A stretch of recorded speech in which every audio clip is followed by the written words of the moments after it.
Հայաստանը գնաճի առումով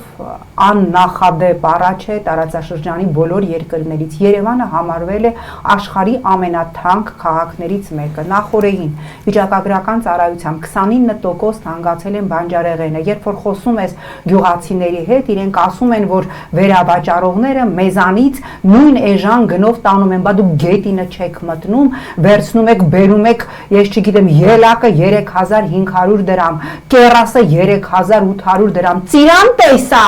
6000 դրամ, լավ դուք անասուն չեք, այս սեզոնին ծիրան տեսա 6000 դրամ են վատերներ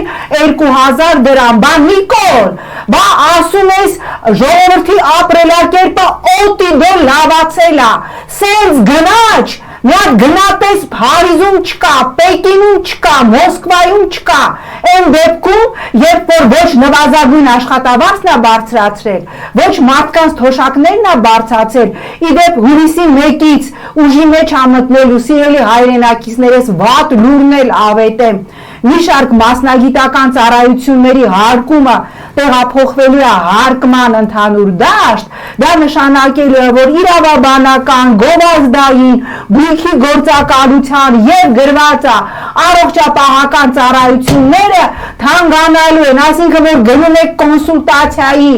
նախորդին աղջիկս գնացել է Արմեն Մուրադյան, ձեր հիվանդանոց կոնսուլտացիայի ալերգիայի համար, դուրը բացել է, բժիշկը ասել է, սա իմ ոլորտը չի, կոնսուլտացիայի գումարը վճարել, դուս ա եկել, սա նորմալ է, ձեր կարծիքով սա նորմալ է, այս բոլոր գները, այս ծառայությունների 25 թվականի հուլիսի 1-ից թանկանալու է, բա էլ թալանը, բա էլ քաղաքացուն կեղեքելը ոնց ա լինում,